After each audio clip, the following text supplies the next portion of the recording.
আল্লাহ আমাদেরকে ছাড় দিয়েছে, ছেড়ে দেয়, আমাদেরকে কিন্তু কৈফিয়ত দিতে হবে। এই শয়তানের অনুসারীগুলো এত মাথাচাড়া দিচ্ছে আমাদের জন্য, আমাদের জন্য। এক তো আমরা নিজেরা ইসলাম অনুযায়ী ঠিকভাবে চলি না, দ্বিতীয় নম্বর আমরা ইসলামের নামে অনুসারী সেজে এত বড় গাদ্দার আমাদের কওমের মধ্যে ঢুকে গেছে, সামান্য পয়সা ইসলাম বিদ্বেষীদেরকে শক্তিশালী করছি। যারা ইসলামের পক্ষে যদি নাও বলে, কমসে কম দুশ্মনী না করে, এমন লোকের পাশে কিন্তু আমরা দাঁড়াচ্ছি না। আল্লাহর কাছে কিন্তু জবাব দিতে হবে। অনেকে বলছে এই বিষয়ে কিছু বলবেন, কি হবে, কি শুনবেন, কি শুনবেন? কিচ্ছু লাভ নেই। আপনার কানটা শুনবে আর আমার মুখ বলবে, ওদের কিচ্ছু হবে না। তবে হ্যাঁ, আল্লাহর পক্ষ থেকে মার কিন্তু আসবে। সেটা আল্লাহ ওদেরকে একা মারবে তা নয়, আমাদেরকেও মারবে। কেন? আল্লাহ বলেছে অন্যায় করা যেমন পাপ, অন্যায়কে যারা রোখে না তার সেটাও পাপ। অতএব কোরআনের বিরুদ্ধে বলে যেমন জাহান্নামের কুকুর হচ্ছে, জাহান্নামে যাবে, শয়তান শয়তান হয়ে যাবে, ও যেমন একটা পাপী অন্যায় করছে, আমরা এই অন্যায়কে নীরবে সবর করছি। এর জন্য আল্লাহ আমাদেরকেও শাস্তি দেবে। আপনি কি বলেন আমাদের কি করার আছে? করার নেই মানে আল্লাহ তোমাদেরকে এত বড় ক্ষমতা দিয়েছে, তোমরা চাইলে সরকার বাঁচে, তোমরা চাইলে সরকার পড়ে। তোমার কোরআনের বিপদে যখন বিরুদ্ধে কথা বলেছে, তোমাদের সাহায্যের সরকারের ভূমিকা কি? তোমাদের সরকারের ভূমিকা কি? কিন্তু না, সেই দিনের শেষে 500টা টাকা পাবে, আবার সব ভুলে যাবে। অতএব এই বিষয়ে বেশি কিছু বলে লাভ নাই। এতটুকু বলি, কোরআন এমন একটা কিতাব, জালিকাল কিতাব লা রাইবা ফি। কোরআন 1000 বছর ধরে চ্যালেঞ্জ দিচ্ছে, এই কোরআন হলো সেই কিতাব যার মধ্যে ভুল তো দূরের কথা, কোনো সন্দেহ নাই। সেই কোরআন এমন একটা কিতাব, এই কথাটা পৃথিবীর দ্বিতীয় কোনো কিতাব, কোনো বই লিখতে পারেনি।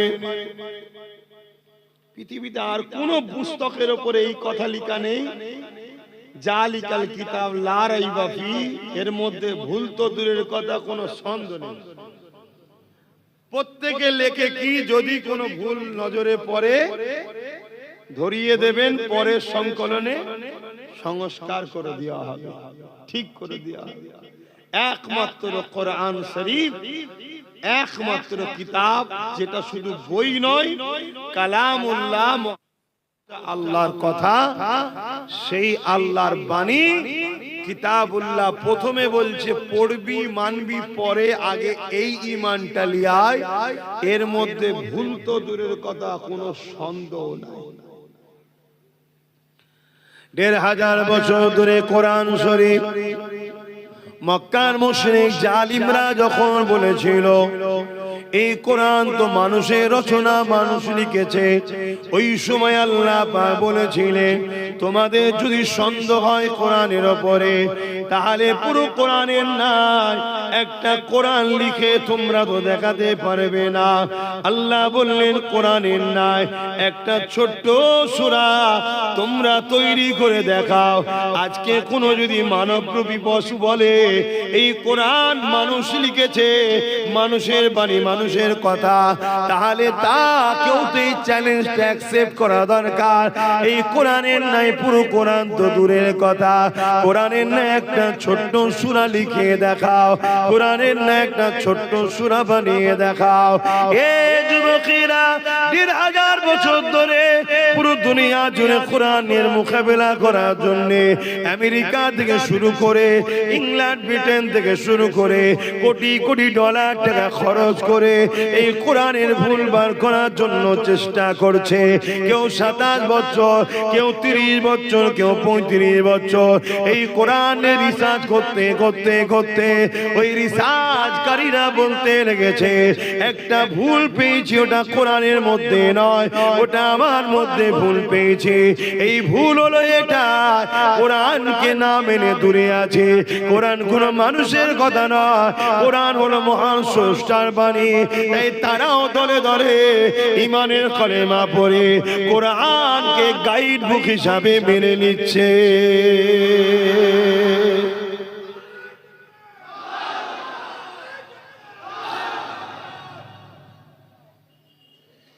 আজকে কোরআনের মধ্যে কেউ যদি বলে যে একটা ভুল আছে, হিংসা ছড়ায়, তা তোদেরই তো সরকার,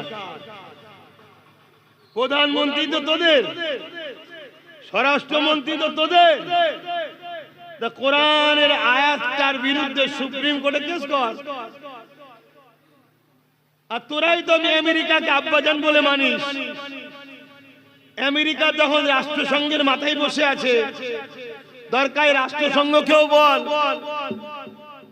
বলে কোরআনের ওই আয়াতটার বিরুদ্ধে মামলা করে এটাকে রুখে দে। শুনছেন তো নাকি? কিন্তু এরা এই ডিবেটে যাবে না। কেন জানে? এই ডিবেটে গেলে একটাই প্রমাণ হবে, কোরআন যে সত্য সেটা রাষ্ট্রসংঘ বলতে বাধ্য হবে, আমাদের সুপ্রিম কোর্টও বাধ্য হবে। তখন দেখা যাবে এই খবর পুরো দুনিয়াতে ছড়িয়ে যাচ্ছে, হিতে বিপরীত হয়ে যাবে, লোক কোরআনের প্রেমিক হয়ে যাবে। জোরে বলুন সুবহানাল্লাহ। এই ডিবেটে যাবে না। গায়ে জোর আছে, মিডিয়ার সামনে ভক ভক ভক ভক ভক ভক করে পাগলের মতো বলে ফেললো। কিন্তু দুঃখের বিষয়, এই পাগলগুলো পাগলামি করার সাহস পাচ্ছে। আমি আবার বলছি, আমাদের দোষে, এর জন্য দোষী আমরা। আজকে যে কোরআন অপমান হচ্ছে, এর জন্য সম্পূর্ণ দোষী মুসলিম উম্মাহ আমরা। আল্লাহ আমাদেরকে যে কাজে পাঠিয়েছে সে কাজ না করে আমরা দুনিয়াদার নেতাদের চাটুকারি করে পা চেটে বেড়াচ্ছি। আল্লাহ আমাদেরকে পাঠিয়েছে এই জমিনের উপরে প্রতিনিধিত্ব করার জন্য। আল্লাহ এই জমিন আমাদেরকে খলিফা করে পাঠিয়েছে, এই জমিনের অন্যায়কে মিটাবার জন্য পাঠিয়েছে। এই জমিনের উপরে দুর্নীতি, চুরি, ডাকাতি, খুন, রেপ, নেশা, ক্ষতিগ্রস্ত জিনিসগুলোকে বন্ধ করে এই জমিনকে সাম্য, শান্তি, ন্যায়, সত্য, ইনসাফ, ইনসানিয়াত প্রতিষ্ঠিত করার জন্য আল্লাহ আমাদেরকে এই জমিনে পাঠিয়েছে। আমরা সে কাজ করিনি। কোরআন তার গাওয়া দিচ্ছে, কুনতুম খায়রা উম্মাতিন উখরিজাত লিন-নাস তা'মুরুনা বিল মা'রুফ ওয়া তানহাউনা আনিল মুনকার। আল্লাহ আমাদেরকে দুটো কাজ দিয়েছে, অন্যায় করো না, অন্যায়কে মিটাও, ন্যায় করো, ন্যায়কে প্রতিষ্ঠিত করো। এই দুটো কাজ আল্লাহ আমাদের দিয়েছে, আমরা করিনি। এই জন্য আজকে এত সমস্যা।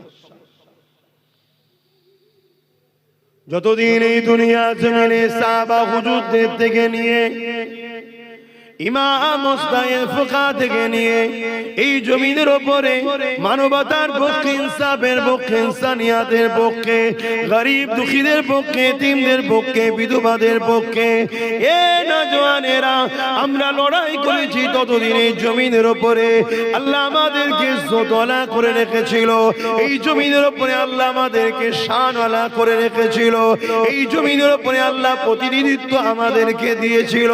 কিন্তু যেদিন থেকে আমরা কোরআনের বিরুদ্ধে চলে গিয়ে আমরাই বেইনসাফি করছি, আমরাই জালিমের দলে মিশে গেছি, আমরাই শারাফির দলে মিশে গেছি, আমরাই চরিত্রহীনদের সঙ্গে দল করছি, সেই দিন থেকে আল্লাহ ওই জালিম চরিত্রহীন সমাজ বিরোধী নারীদের শোষণকারীদের আল্লাহ পাক আমাদেরকে তাদের পায়ে জুতো বানিয়ে দিয়েছে। দেখো আমাদের অবস্থা কোথায় এখন। কি শুনছেন তো? ঘুমিয়ে পড়লেন না? অসুবিধা হচ্ছে? তাহলে ভুলের মাসুল দেখুন আমাদের অবস্থা কি বলে। যাদের হয়ে চাটুকারিতা করছি তারাই আমাদের মসজিদের দুশমন। যাদের হয়ে বুথ দখল করেছি তারাই আমার অখাবের দুশমনদের সাথে হাত মিলিয়ে দিল। কি কথা মিলছে তো নাকি? যাদের হয়ে ভাই ভাই মারপিট করেছি, নিজের কওমের মেয়ের নামে, বেটির নামে, মায়ের নামে মিথ্যাচার ছড়িয়েছি, নিজের কওমের ভাইয়ের ঘর ভেঙেছি, নিজের কওমের ভাইয়ের দোকানকে নষ্ট করেছি, যে বেঈমান মুশরিক গুলোর জন্য আজকে দেখুন তারাই আমাদের দুশমন হয়ে দাঁড়িয়ে গেছে। আমরা জলসা করতে গেলে তারা বলে হবে না, আমরা আমার গ্রামে আমার পয়সায় কাজ করব বলবে হবে না, আমি আমার জায়গায় মসজিদকে বড় করব বলবে হবে না, আমি আমার পয়সায় মাদ্রাসা করব বলবে হবে না, আমি আমার পয়সায় দিন করব তাও বলবে হবে না। তোদের কমিটি কই? কমিটির ছেলে কই? কমিটি কই? এই লোকটা উঠলো কি করে? এবার বয়স্ক মানুষ, আমি কিছু বলবো এখানে এতগুলো ক্যামেরা হচ্ছে বলে দেখে তো হুজুরের ছেলে অপমান করছে। আরে আল্লাহ ও রসুলের কথার বীজখানে কারো কথা চলে না? কথা মাথায় ঢুকছে না? ঢুকে না? ও সাদা মাটা লোক নাই বেচারি বোঝে না। তোমাদের তো কমিটির মানুষের তো খেয়াল রাখা দরকার। ও ঘন ঘন আসা হয়ে গেছে না? ঠিক আছে, সামনে বছর যেও, সামনে বছরে যেও, তোমাদের তো খেয়াল রাখা দরকার। এই এতগুলো সব ক্যামেরা রেডি বসে, এইটা তো কেউ কেটে ছাড়বে। এই দেখো তোমাদের পীর আওলাদের মনে কত অহংকার, কত মিজাজ। দেখো এটা অহংকার মিজাজের ব্যাপার নয়। আল্লাহ ও রসুলের কথার বীজখানে অন্য কেউ এলে, বাপ মা এলেও তার কথা চলে না। কথা বুঝে আসছে না? সেই জ্ঞান বিবেক বুদ্ধি তোমাদের নেই। এইটা তো কমিটিকে খেয়াল রাখতে। কি কথা বলছিলাম ভুলে গেল? বলেন কি কথা বলছিলাম?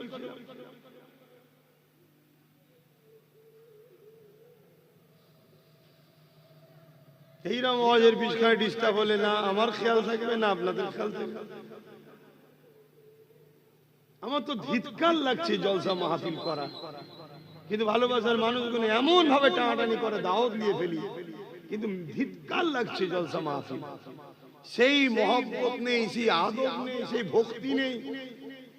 আর ওই একতরফা বলা হচ্ছে, একতরফা শুনছে, কাজের কি হচ্ছে কিছু বুঝাই যাচ্ছে। আজকে এত বড় একটা কথা ইসলামের বিরুদ্ধে, কোরআনের বিরুদ্ধে, এত বড় বড় মিথ্যাচার প্রকাশ্য বলে বেড়াচ্ছে, তাদের কোনো শাস্তি হচ্ছে না। তাহলে মুসলমান, কাল তোমাকে আমাকে যখন কতল করবে মনে হয় শাস্তি হবে? তোমার আমার দাম কি কোরআনের থেকে বেশি? তোমার আমার দাম কি ইসলামের থেকে বেশি? তাহলে ইসলামের উপরে আঘাত দিয়ে, কোরআনের উপরে আঘাত দিয়ে যদি আসামিদের শাস্তি না হয়, তাহলে আফরাজুল সানাউল থেকে শুরু করে যতজনকে হত্যা করেছে এদের আসামিদের বিচারের আশা করে, বা আবার নতুন করে যত মুসলমানকে মারবে বিচারের আশা করে কোনো লাভ আছে? আর এটাই আল্লাহর পক্ষ থেকে ফয়সালা। তোমাকে আমাকে মার হবে, জালিমদের দিয়ে মারাবে আল্লাহ। কেন? তুমি আমি আল্লাহ ও রসুল ছেড়ে যাদের প্রাধান্য বেশি দেব, সূরা বাকারাতে আল্লাহ বলছে আমি আল্লাহ তাদের হাতেই তোমাদেরকে মিটাবো। আমার নওজওয়ানেরা, তরুণেরা, এই কোরআনকে নিয়ে যুগে যুগে হাজারো ষড়যন্ত্র হয়েছে। এই কোরআনকে ভুলবার করার জন্য পৃথিবীর জমিনে লক্ষ কোটি ডলার টাকা যুগে যুগে ধরে খরচ করে আসছে। কিন্তু মনে রাখবেন, এই কোরআনের কাছে সবাইকে মাথা নত করে দিতে হয়েছে। দুনিয়ার সব বিষয় যখন সবাই দরজা বন্ধ করে দেয়, নতুন নতুন মুসিবতের কোনো সমাধান খুঁজে পায় না, ওই জায়গায় কোরআন দুটো হাত তুলে বলতে লেগেছে, আসো আসো, প্রতিটা সমস্যার সমাধান একমাত্র দিতে পারে আমি কোরআন, আমি দিতে পারি। আমার দেশের হুকুমত নোটবন্দি করলো কি জন্য? সন্ত্রাস মুক্ত করবে বলে। পেরেছে? বলুন বলুন। আর আমার রসুল মক্কা মদিনা থেকে এমন সন্ত্রাস বন্ধ করেছে, আজকে 1450-1500 বছর হয়ে গেল। মক্কা মদিনায় সন্ত্রাস তো দূরের কথা, আপনি যদি 1 কিলো সোনার একটা বাক্স বিস্কুট ওপেন যদি রাস্তায় ফেলেও রাখেন, 1 মাস পরেও যদি যান ওটাকে পাবেন। শুনছেন তো নাকি? এটা কোরআন দ্বারা সমাধান হয়েছে। আজকে যারা কোরআনের বিরোধী করছে তাদের রাজত্বকালীন রেপ যেন পুরি মুরগির মতো হচ্ছে, প্রতিনিয়ত কন্টিনিউ রেপ হচ্ছে। অথচ কোরআন 1500 বছর আগে যে রাজ শিখিয়ে দিয়ে গেছে, সেই মক্কা মদিনাতে রেপ তো দূরের কথা, কোন নারীর দিকে কেউ বুড়াই নজরে তাকানো, ইফটিজিং করার এখনো পর্যন্ত কেউ সাহস পায়নি। বলুন সুবহানাল্লাহ। এটা কোরআনের মধ্যে শুনছে, এরা আবার কোরআনের সমালোচনা করছে। বাবেরা, নওজওয়ান তরুণেরা, হে নবী পাকের প্রেমিকেরা, কোরআন শরীফকে যারা মুহাব্বত করে, ভালোবাসে, প্যার করে, কোরআনের পক্ষে যারা দাঁড়াবে, কিয়ামতের দিনে আল্লাহ পাক কোরআনকে সুন্দর করে সাজিয়ে দেবে, যেটা লৌহে মাহফুজে রয়েছে। ওই কোরআন কিয়ামতের দিনে আল্লাহ পাকে আরশে আজিমের নিচে এমন করে হাঁটাহাঁটি করতে থাকবে, আল্লাহ পাক তাকে কুদরতি ক্ষমতা দেবে। ওই সময় সে কোরআন আল্লাহ বলবে, আমার কালামুল্লাহ, আপনি কি আমার কাছে আজকে কিছু চান? ওই সময় কোরআন বলতে লাগবে, ও রব্বি আল্লাহ পাক, দুনিয়ায় যারা আমাকে সিনার মধ্যে রেখেছিল, মুহাব্বত করেছিল, পড়েছিল, চুমা দিয়েছিল, আদর করেছিল, আজকের কঠিন দিনেতে আমি আল্লাহ আপনার কাছে তাদের জন্য শাফাতের আশা করি। আল্লাহ নবী জানিয়ে দিলে ওই কিয়ামতের দিনে কোরআনের প্রেমিকদের ঘরে আল্লাহ কোরআনের ওসিলায় নাজাত দিয়ে দেবে। আরো জোরে বলুন সুবহান।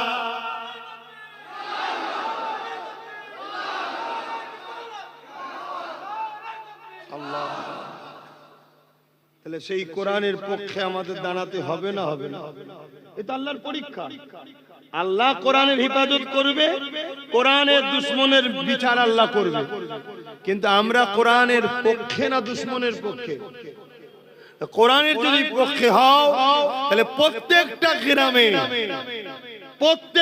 গ্রামের পক্ষ থেকে গণস্বাক্ষর করে কোরআনের বিরুদ্ধে যে মিথ্যাচার করেছে তার বিরুদ্ধে নিজ এলাকা থানাতে ডায়েরি কেস করা দরকার আছে না না? এটা প্রথম স্টেপ। কমসে কম যে ক্ষমতাটা এখন আছে সেটা প্রয়োগ করো। পাশাপাশি এই কেস করার পর রাজ্য প্রশাসন যদি এই সন্ত্রাসবাদীর বিরুদ্ধে ব্যবস্থা না নেয়, তাহলে প্রতিটা গ্রাম থেকে উচিত এই রাজ্য সরকারকে ফেলে দিয়ে এমন সরকার আনা দরকার যে কোরআন মানে না তার বিষয়, কমসে কম কোরআন ও বা কোন ধর্মের বিরুদ্ধে বাংলায় যেন কোনো কেউ মতনৈক্য করতে না পারে, করলে যেন তার বিরুদ্ধে আইন তৈরি করে। যেমন কেরল সহ, তামিলনাড়ু সহ বিভিন্ন জায়গায়, কর্ণাটক, বিভিন্ন জায়গায় আইন তৈরি হচ্ছে। কোন ধর্মের বিরুদ্ধে কেউ কথা বললে তাকে সঙ্গে সঙ্গে জেল দেওয়া হবে, ফাইন করা হবে। এরকম একটা আইন হওয়া দরকার আছে না নাই? তবে আমায় যদি বিশ্বাস করো, আল্লাহ যদি কখনো আমার ভাইকে ক্ষমতায় নিয়ে আসে, আমি তাকে বলবো আইনটা কর। কেন? গণতান্ত্রিক দেশে আইনটা হওয়া অবশ্যই দরকার। কেন? এই দেশের খাঁচা ধাঁচাকে বাঁচাতে গেলে এই আইন হওয়া দরকার, শুধু কোরআন নয়। আমার কাছে যেমন কোরআন প্রিয়, অন্য ধর্মগ্রন্থ তার কাছে প্রিয় হতে পারে না, পারে না। তাই কারো বিরুদ্ধে, কোন ধর্মগ্রন্থের বিরুদ্ধে কেউ বললে, কোন ধর্মগুরুর বিরুদ্ধে কেউ বললে, তার বিরুদ্ধে আইনত ব্যবস্থা, মামলা হওয়া দরকার। সংবিধানে আছে, কিন্তু সরকার লাগু করছে না। কেন? সরকারও ভেতরে ভেতরে কোরআনের বিরুদ্ধে। কেন? সরকারও বলেছিল কোরআন মিটে যাবে, আমার উন্নয়ন মিটবে না। তাহলে যদি আমরা কোরআনের পক্ষে হই, তাহলে এই দুটো প্রমাণ আমাদেরকে দেয়া দরকার আছে না নাই?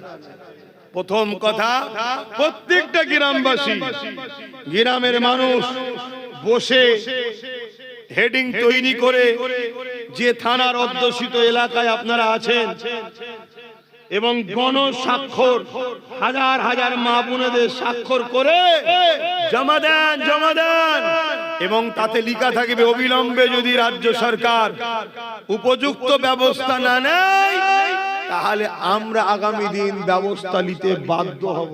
কথা বুঝে আসছে? এভাবে যদি বাংলার প্রত্যেকটা গ্রাম থেকে জমা পড়ে, এখানে দুটো দেখার বিষয় আছে। একটা হলো আমরা এত সংখ্যা হওয়ার পরও আইন আমাদের হাতে না থাকার দরুন সংখ্যাতে কোনো পাওয়ার আছে না নেই এটাও বোঝা যাবে। দ্বিতীয় নম্বর কথা, তোমার চাপে পড়ে হলো, ইচ্ছা না থাকলেও তোমার চাপেতে কোরআনের দুশমনকে তুমি যদি জেল ঢুকাতে পারো, হতে পারে আল্লাহ তোমাকে গণতান্ত্রিক দেশে এটাই নাজাতের ওসিলা করতে পারে। জোরে বলুন সুবহানাল্লাহ।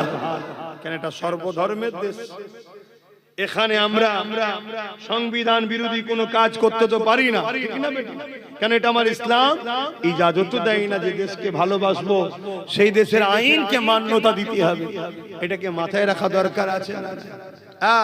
কিন্তু এটা না করে অনেক ছেলে আবার আছে এটাকে নিয়ে দোষ করেছে একজন, আর এমন কোন কাজ করবে, সাজা ভোগ করবে নিরীহ লোক, ওটাও কিন্তু কোরআনের পক্ষে দাঁড়িয়ে কোরআনের বিরোধী করা হয়ে গেল।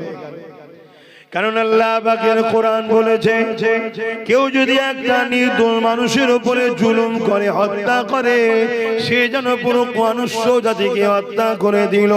আল্লাহ নবী কোরআন, আল্লাহ পাকের কোরআন আরো জানিয়েছে কেউ যদি একটা মানুষকে সাহায্য করে, একটা মানুষের বিপদে সাথ দেয়, সে পুরো মানুষ জাতিকে বিপদ মুক্ত করে দিল।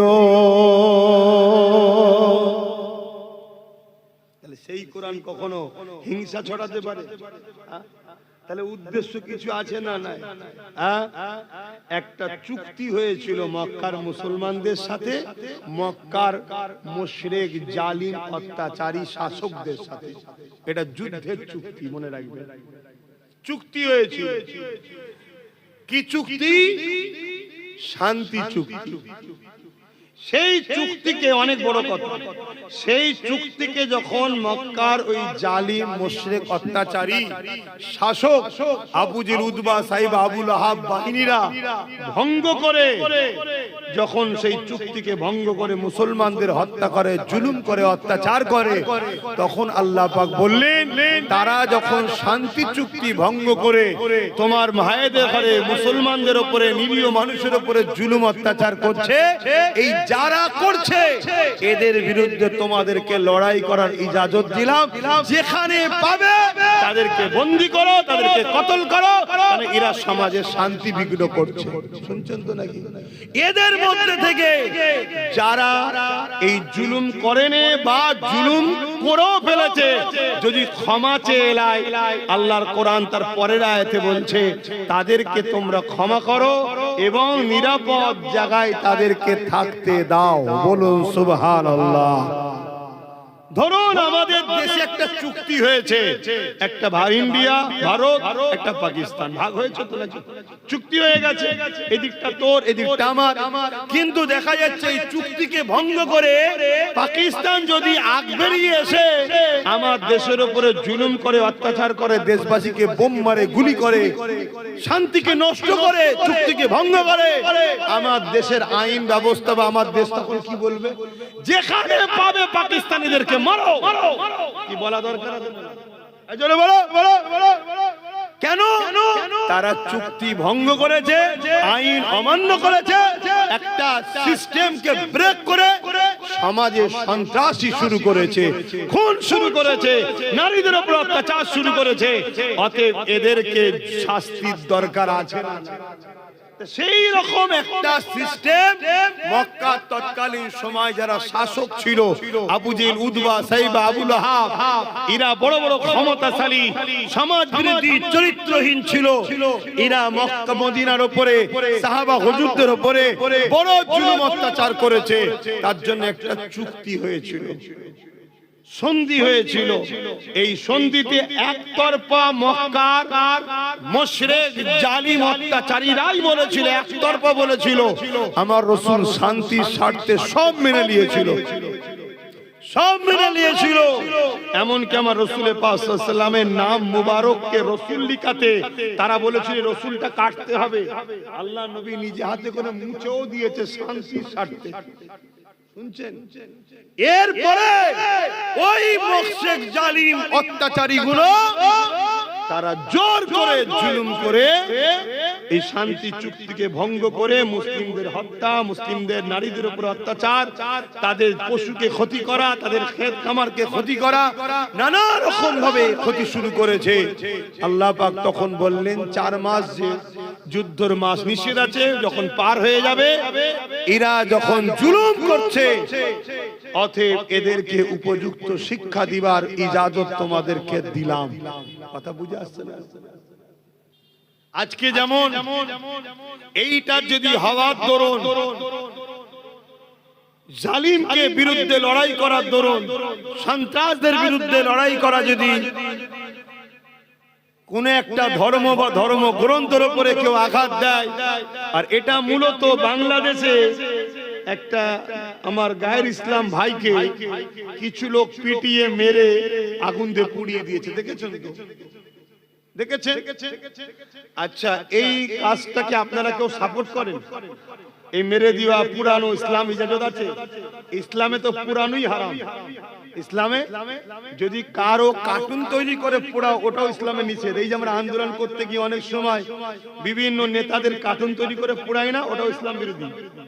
কিন্তু আবেগে করে ফেলে অনেক, ওটাও কিন্তু ইসলাম বিরুদ্ধে। কেন ইসলাম পুরানোর পক্ষে নয়? কেন এই চেহারাটাকে আল্লাহ বড় সুন্দর করে বানিয়েছে, ইসলাম ইজাজত দেয়নি। কিন্তু আমার প্রশ্ন হচ্ছে, বাংলাদেশে আমার এক ভাইকে হত্যা করা হয়েছে, পুরানো হয়েছে, এটা নিন্দনীয়, এটা অন্যায় কাজ। যারা করেছে সমাজ বিরোধী, তারা জঙ্গি, সন্ত্রাস, যাই বলবে, তাদের সর্বোচ্চ শাস্তি আমি মনে করি মৃত্যুদণ্ড দেওয়া দরকার। কিন্তু বাংলাদেশের আইন কি করবে, তার দেশের আভ্যন্তরীণ ব্যাপার তারা জানে। কথা বুঝে আসছে না? কিন্তু এইটা হওয়ার দরুন যদি কোরআন দোষী হয়ে যায়, কেন ওখানে নাকি মুসলমানরা মেরেছে বা নরের তাকবীর আল্লাহু আকবার দিয়েছে, এই কারণে ইসলাম ও কোরআন যদি দোষী হয়, তাহলে আমার ভারতবর্ষে আফরাজুলকে জ্যান্ত মানুষটাকে আগুন দিয়ে পুড়িয়েছিল যারা, তারা তো হিন্দু সমাজে, তারা জয় শ্রীরাম বলে। এরকম অহরহ আমার দেশে হচ্ছে না, হয়নি? জয় শ্রীরাম বলে বলে পিটিয়ে পিটিয়ে মারছে না, মারে না, খুন করছে না, করে না। তার জন্য কি তাহলে আমরা মুসলমান বলবো যে রাম জঙ্গি ছিল? এই বলবো? এই বলবে তোমরা? না, বলা যাবে না। কেন? একটাকে অন্যায় করার জন্য একটা কারণ নাম নিয়েছে বলেই তাকেই যে খারাপ বলতে হবে এমনটা নয়। কেন? কেউ দোষ করলে সে দোষী। স্কুলের একটা ছাত্র যদি ভুল করে, তার জন্য কি প্রতিষ্ঠানকে বন্ধ করে দেন নাকি আপনারা? কথা বলুন। আমার দেশের অনেক হিন্দু ধর্মের ভাইরা, তারা আজকে পাকিস্তানের সঙ্গে গুপ্তচর হয়ে আছে, প্রায় ধরা পড়ছে না, বলেন? এই যে বোম মারলো বিভিন্ন জায়গায় হিন্দু ধর্মের লোক, এর জন্য কি তাহলে বলবো হিন্দুরা সব পাকিস্তানিদের সঙ্গে সেটিং আছে? এই বলবো হিন্দুরা ভারতের সঙ্গে গাদ্দারি করছে? না, এটা বলা ঠিক হবে না। যে ভুল করেছে সে দোষী। 10 জন ভুল করেছে বলে 10 কোটি লোককে কখনো আসামির কাঠগড়ায় তোলা যায় না। আর আজকে এই হিন্দু লোক জয় শ্রীরাম বলে মেরেছে বলে পুড়িয়ে দিয়েছে বলে তার ধর্মগ্রন্থগুলো সন্ত্রাসী শিখায়, এটাও বলা কিন্তু শিক্ষার পরিচয় জোরে বলে দেয় না। কেন? কেউ যদি পাপ করে ভুল করে সে ছাত্র দোষী, তার সিলেবাস কখনো দোষী হতে পারে না।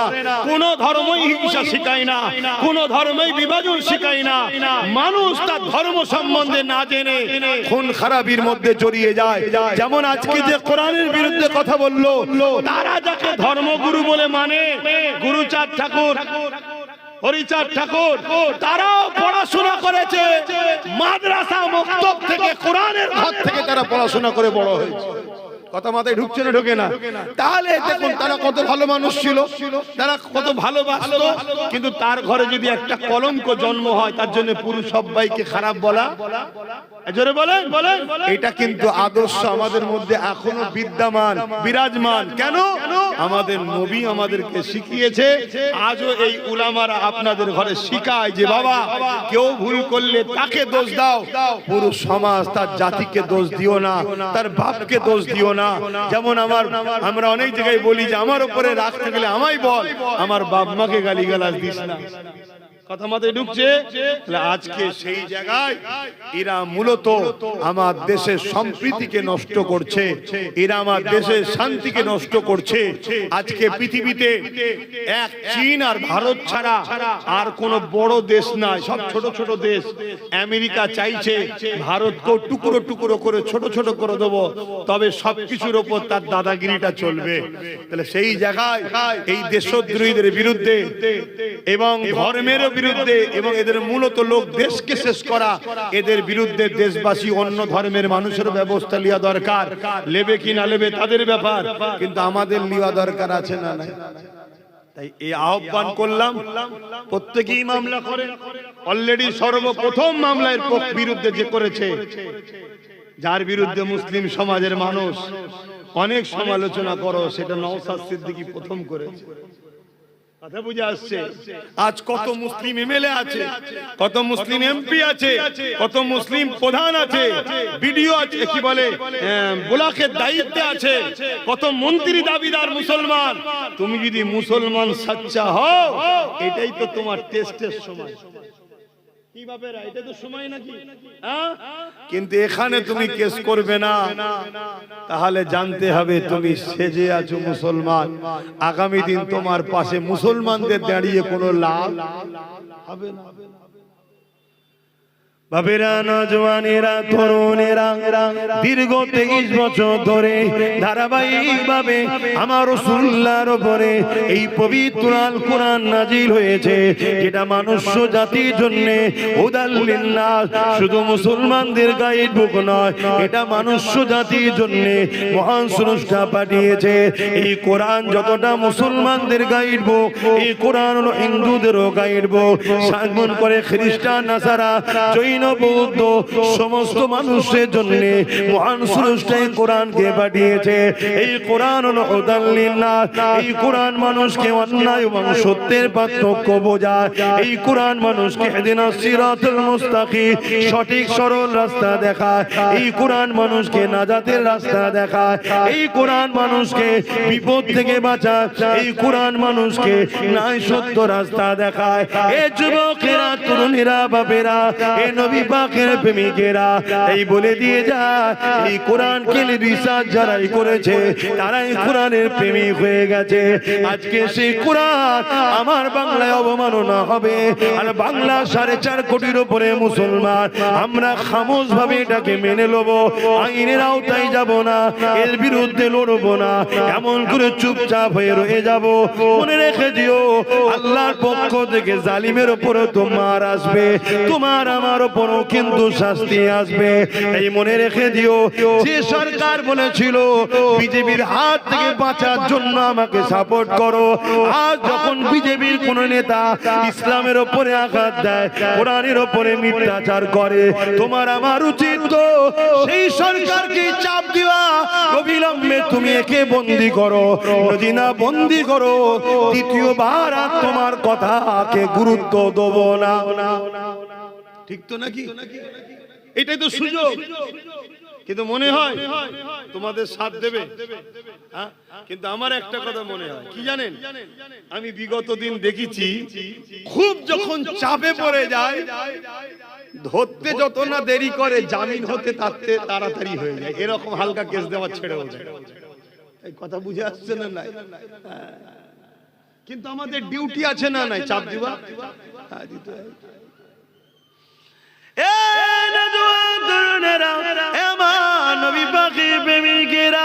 এই দুনিয়ার উপরে আজ আমরা সহজে মসজিদ পেয়েছি, সহজে মাদ্রাসা পেয়েছি, সহজে দ্বীন ইসলাম পেয়েছি, সহজে কোরআন পেয়ে গেছে। আজকে আমাদের কোরআনের উপরে, দ্বীন ইসলামের উপরে, এমন করে মসজিদ মাদ্রাসার উপরে আমাদের অত না দরদ নাই। এই মুসলমানের ঘরে ছেলেরা যেভাবে বেঈমান নেতাদের জন্য লড়াই করছে, যেভাবে বেঈমান নেতাদের পিছনে সময় দিচ্ছে, তার থেকে যদি 1% এই মুসলমানের ঘরের ছেলে আল্লাহর ঘরে সময় দিত, দ্বীনের জন্য সময় দিত, কোরআনের প্রেমে সময় দিত, রাসূলুল্লাহ জিন্দেগি জীবন নিলে সময় দিত, মনে রেখে দেন এই মুসলমান ঘরের ছেলেরে আল্লাহ তোমাকে দুনিয়া তো শানওয়ালা করে দিত, আখিরাত আল্লাহ তোমার জন্য জান্নাত নসিব করে দিত। আর নবী ছেড়ে দিয়ে, আল্লাহ ছেড়ে দিয়ে, কোরআন ছেড়ে দিয়ে, দ্বীন ছেড়ে দিয়ে যাদের পিছনে ঘুরে বেড়াচ্ছ, তারা তোমাদেরকে চুষে চুষে চুষে তোমাদেরকে বঞ্চিত করতে করতে করতে এমন জায়গায় চলে গেছো, কেউ যদি মুসলমানকে আজকে দিনে কতল করে, কালকে তাকে জামিন করিয়ে ফুলের মালা পরানো হবে। দেখলেন না কিছুদিন আগে এই কলকাতায় প্যাটিস বিক্রি করা লোকটাকে যারা মেরেছিল, তাদেরকে জামিন করে নিয়ে যে শুভেন্দু মালা পরিয়েছে না পরায়নি, আবার ওই শুভেন্দু আন্দোলন করছে বাংলাদেশের ভাইয়ের পক্ষে থেকে। ভালো কথা, আমরাও আন্দোলন করেছি, আমরা বাংলাদেশ হাই কমিশনারকে লিখিত দিয়েছি শাস্তির জন্য, কেন মানুষ মানুষের পাশে দাঁড়াবে। কিন্তু তোর মন তোকে মানায় এটা? মানায়? এখানে আরেকটা কথা মনে পড়েছে, একটু বলি নাকি? এগুলো জানিয়ে দেওয়া দরকার তো নাকি? আজকে এই বাংলায় বাংলাদেশি কেউ হত্যা হয়েছে, তার আন্দোলন হচ্ছে। আমি হওয়ার পক্ষে, বিরুদ্ধে নয়, কিন্তু এই আন্দোলনের বিরুদ্ধে মমতা ব্যানার্জি কি বলছে যে বাংলাদেশে মেরেছে, ওটা বাংলাদেশে যে আন্দোলন করে এখানে নয় বলছে। কিন্তু এই বাংলাদেশে আমাদের ভোটে হওয়া সরকার বলছে ওয়াকাফের আন্দোলন এখানে নয়, দিল্লি গিয়ে করো। বলেছে না বলেনি? কেন জানে, কেন জানে এদেরকে যা খুশি বলো, ভোটের সময় 500 দেবো, আবার নিল। এই জন্য আমাদের গুরুত্ব নাই। আর ওকে বললে খবর আছে, কেন? ওই তো টিকিয়ে রেখেছে একে, যত পাচ্ছে মুসলমানদের গাল দিচ্ছেন, আমরা মুসলমান ভয়ের কোলে ঢুকে যাই। কথা বুঝছেন তো? অসুবিধা হচ্ছে নাকি? কষ্ট হচ্ছে? আপনারা বোঝেন কেন না এই দিনের জন্য আমার অনেক কষ্ট করেছে।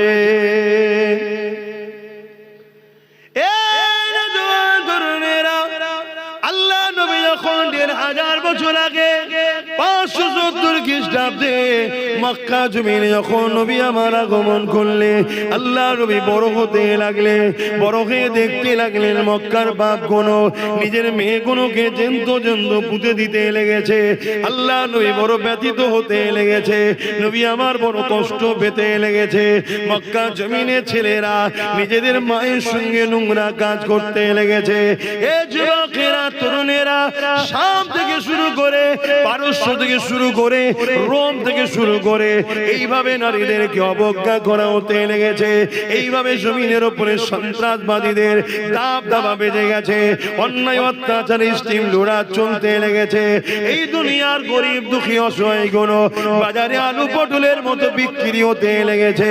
যাদেরকে ধনীরা খরিদ করে নিয়ে যে তাদের উপরে অমানবিক অত্যাচার করছে, তাদেরকে হত্যা পর্যন্ত করতে লেগেছে। এই দৃশ্য দেখে আল্লাহ নবী বড় ব্যথিত হতে লাগলো। লাগলো। 40 বছর বয়স হয়ে গেল, আমার আল্লাহ পাক নবী পাকের উপরে ওহী নাজিল করে দিলে।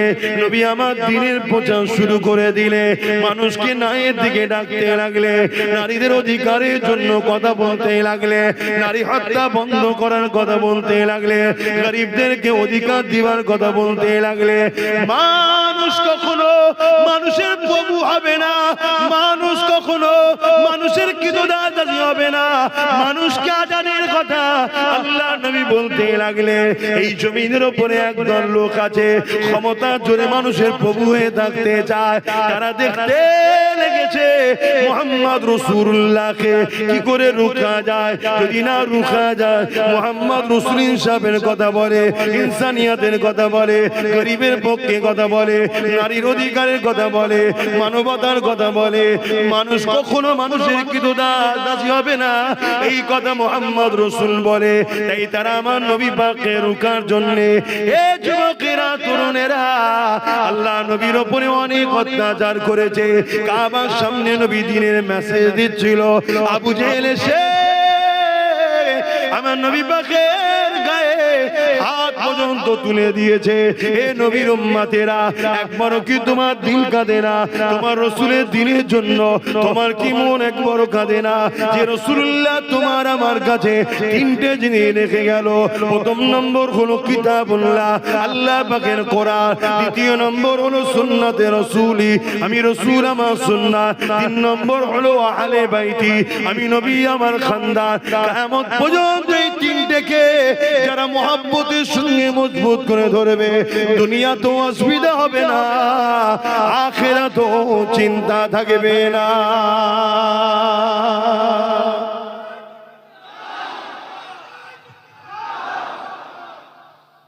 একবারও কি আমাদের মনে পড়ে না যে রাসূল ছাড়া আমরা জান্নাত যেতে পারবো না? সেই নবীর দ্বীনের জন্য কি করলাম? এর দলের জন্য, ওর দলের জন্য, তার দলের জন্য কি না করছি আমরা। আমার রাসূলের দ্বীনের জন্য কি করলি? তো ভাবেন, যদি না আজ ভাবেন, আল্লাহ ছাড় দিয়েছে, ছেড়ে তো দেয়নি। কাল কিন্তু কঠিন বিপদে পড়বেন, কিয়ামতে কঠিন বিপদে পড়বেন। এবং দুনিয়ায় এত কিছু হচ্ছে দেখে শিখছেন না? প্যালেস্টাইনে কি হলো, সুদানে কি হলো, ইরাকে কি হলো, লিবাননে কি হলো, চাসনিয়ায় কি হলো, বসনিয়ায় কি হলো, আমার দেশে কি হচ্ছে দেখছেন না? দিনকে দিন বেড়েই চলেছে, বেড়েই চলেছে। এখনো সময় আছে, এখনো সময় আছে। কোন ধর্মের বিরুদ্ধে আমাদের লড়াই নয়, আমাদের লড়াই মানবতার পক্ষে, সন্ত্রাসবাদদের বিরুদ্ধে। এই লড়াইয়ের দরকার আছে না নাই? এই লড়াই তো কোরআন করতে বলেছে, এই লড়াই তো করা আমাদের জন্য ফরজ। নামাজ যেমন ফরজ, ঠিক তেমনি মানবতার পক্ষে, ইনসাফের পক্ষে, ইনসানিয়তের পক্ষে লড়াই করো। আর জঙ্গিবাদ, সন্ত্রাসবাদ, মানবরূপী পশুদের বিরুদ্ধে লড়াই করো। এটা আমাদের জন্য দায়িত্ব আল্লাহ দিয়েছেন না দেয়নি? জানেন দিনটাকে আমরা দিনকে মসজিদের মধ্যে সীমাবদ্ধ করে দিয়েছি, মাদ্রাসার মধ্যে সীমাবদ্ধ করে দিয়েছি। আমরা সব ছেড়ে দিয়ে বসে আছি। যাকাত তুলেছে, মাদ্রাসা বানিয়েছে। একবারও ভাবেনি যে আমাদের আইএস, আইপিএস, জজ, ডিএম এর জন্য স্কুল কলেজও দরকার ছিল? এটা ভাবেন। শুধু যাকাত তুলেছে আর মাদ্রাসা বানিয়েছে। অথচ যাকাতের টাকা মাদ্রাসায় হয় না। যাকাতের টাকায় মাদ্রাসা, জোরে বলুন, এতিমখানা হয়, যেখানে সম্পূর্ণ এতিম থাকবে, তাদের থাকার জন্য ঘর হয়, আর এতিমদের পড়াশোনার জন্য যাকাত দেওয়া যায়। কেন? মাদ্রাসা গরিব নয়। মাদ্রাসা, এই রাসূল গরিব নাকি? রাসূলের যাকাত চলে, যাকাত মসজিদে চলে, তাহলে মাদ্রাসাতেও চলে না। এগুলো তো জানি না। হ্যাঁ, ওই মাদ্রাসায় 10টা এতিম আছে, দিবার সময় বলে দিতে হবে এতিমদেরকে থাকা, খাওয়া, পড়াশোনার জন্য আমি খরচ দিলাম। কথা মাথায় ঢুকছে? যেখানে এতিমরা থাকে, এতিমদের থাকার ঘর করা যাবে। খুব বোঝে। তাহলে আমাদের উচিত ছিল না স্কুল কলেজ করা, আইএস আইপিএস ডব্লিউবিএস এর জজ ডিএম বিডিও, আমাদের রাজনীতির নেতা তৈরি করা দরকার ছিল না? ছিল না? করেছে?